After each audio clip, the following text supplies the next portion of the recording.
नहीं, इस पे क्या क्लैरिटी चाहिए। मैं पहले ही कह रही हूँ कि मैं पीडीए हूँ और पीडीए के प्रति प्रतिबद्ध हूँ। देखिए, कल जो घोषणा हुई है, निसंदेह हम लोग इंडिया का हिस्सा थे तो उसको थोड़ी धार मिलेगी। और रही बात ये कि आगे गठबंधन में कौन रहेगा कौन नहीं रहेगा, तो इस पे तो माननीय अखिलेश यादव जी के पास ही पहले भी ये उनके पास अधिकार सुरक्षित थे कि कौन इस गठबंधन का हिस्सा होगा कौन नहीं होगा। और अभी भी मेरा ये मानना है कि अभी भी उन्हीं के पास ये अधिकार सुरक्षित हैं कि कौन आगे इसमें और एड ऑन होगा। क्या लगता है कितना इम्पोर्टेंट रहने वाला है ये अलायंस क्या, और क्या ये अलायंस बीजेपी से टक्कर ले पाएगा, क्योंकि भारतीय जनता पार्टी का अभी से संदेह सीटें आ रही हैं। देखिए, अगर 80 में 80 उन्हीं की आ रही हैं तो फिर चुनाव में जाना ही क्यों। राजनीतिक दल हैं तो चुनाव में हिस्सा जरूर लेंगे, और जो वर्तमान परिस्थितियां हैं वहां पर सबसे अहम हो जाता है जो इस देश की जनता चाह रही है कि हर एक व्यक्ति की गिनती हो। जातिवार जनगणना सबसे अहम सवाल होगा जो इस वक्त एनडीए इंडिया की तरफ से फेस करेगा। एक और सवाल है, अभी आपने जैसे गठबंधन में रहेगा कौन चुनाव लड़ेगा, क्योंकि 63 सीटें अभी भी हैं, अभी कैंडिडेट्स की कुछ ही लिस्ट आई, अभी बहुत सारे बचे हैं।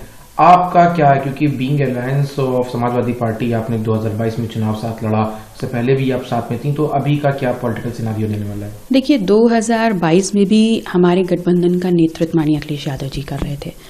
उस वक्त भी उन्हीं के पास ये अधिकार था कि हम उनके गठबंधन में होंगे या नहीं होंगे। तो हम आज भी ये मानते हैं कि आज भी वो हमारे बड़े भाई की जगह पर हैं, और आज भी उन्हीं के पास ये अधिकार सुरक्षित है कि गठबंधन में हम होंगे तो कितनी हमारी ताकत होगी और क्या हमारी जिम्मेदारियां होंगी, ये सब अधिकार उनके पास ही निहित हैं।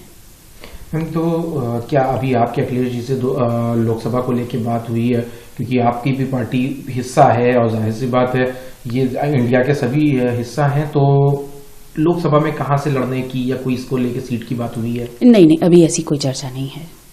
चर्चा होगी तो देखिए, सबसे पहली बात है कि अगर सीटों की चर्चा होगी तो उस पे राष्ट्रीय अध्यक्ष जी और माननीय अखिलेश यादव जी साथ बैठ के ही बात करेंगे, और उसमें पहले की बात ही हमेशा से ही उन्हीं के पास ये अधिकार होंगे, और वो हमारी जिम्मेदारियां क्या होंगी और हमारा काम क्या होगा इसको डिसाइड करेंगे। मतलब माना जाए जो आपके बयानों से ये जाहिर हो रहा है कि कोई डिफरेंस नहीं है, आप लोग साथ में हैं, अब आगे अखिलेश यादव जी को डिसीजन लेना है लोकसभा को लेके।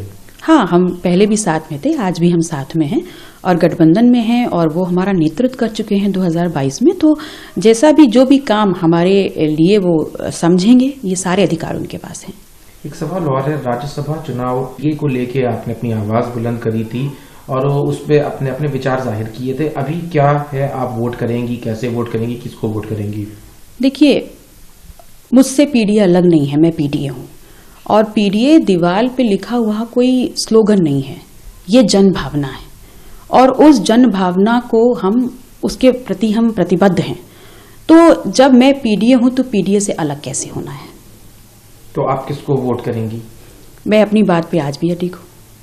आप पीडीए का, अगर पीडीए की आपने बात करी थी शुरुआत में, तो आपने बताया था उसमें एक जो रामजी सुमन हैं वो भी पीडीए से आते हैं, तो क्या आपका वोट उनको जाएगा या बीजेपी के कैंडिडेट्स को जाएगा? जिस दिन वोट करने जाएंगे उस दिन देखिएगा। वोट का अभी नहीं कि मतलब आप पीडीए कह रही हैं और साथ में भी हैं, तो एक बार नहीं, इस पे क्या क्लैरिटी चाहिए। मैं पहले ही कह रही हूँ कि मैं पीडीए हूँ और पीडीए के प्रति प्रतिबद्ध हूँ और उसी के साथ रहूंगी। किसके पीडीए सर? आप मतलब रामजी लाल सुमन के साथ जाएंगी या नहीं? दूसरा पीडीए है ही कहाँ, हम पीडीए हैं, हम ही जनभावना है और हम ही पीडीए रहेंगे। मतलब आप रामजी सुमन को इस चुनाव में वोट करने वाली हैं? मैं पीडीए के साथ हूँ, यही माना जाए। आप ऐसे पीडीए के साथ हूँ। आप पीडीए के साथ है, मतलब समाजवादी पार्टी के साथ, क्योंकि आप सब लोगों ने साथ मिलके पीडीए का नारा दिया था, आप भी अलग नहीं है, आप सब लोगों ने साथ मिलके इसका आह्वान किया था। किसी पार्टी से ऊपर पीडीए जनभावना है और जिनके प्रति हम प्रतिबद्ध हैं, तो ऐसी जनभावना, ऐसी प्रतिबद्धता के साथ पीडीए के साथ हैं। एक सवाल बारे में और आपके सवाल को, तो उन्होंने भी इसका जवाब दिया कि आप समाजवादी पार्टी के सिंबल से चुनाव लड़ी थी और जीती थी, लेकिन आपकी जो माता जी थी कृष्णा पटेल वो अलग लड़ी थी चुनाव। देखिए, हम जिस समाज में रहते हैं वहां पर बड़े भाई और बड़ी भाभी को माता और पिता के तुल्य माना जाता है, वो स्थान दिया जाता है। मैं उनका बहुत सम्मान करती हूँ और निसंदेह उनका जो स्नेह मेरे लिए है वो स्वाभाविक भी है। लेकिन हाँ, ये बात ज़रूर है कि मैं उनके सिंबल पे लड़ी और जीती। माता जी दूसरे सिंबल पे लड़ी, हार गई।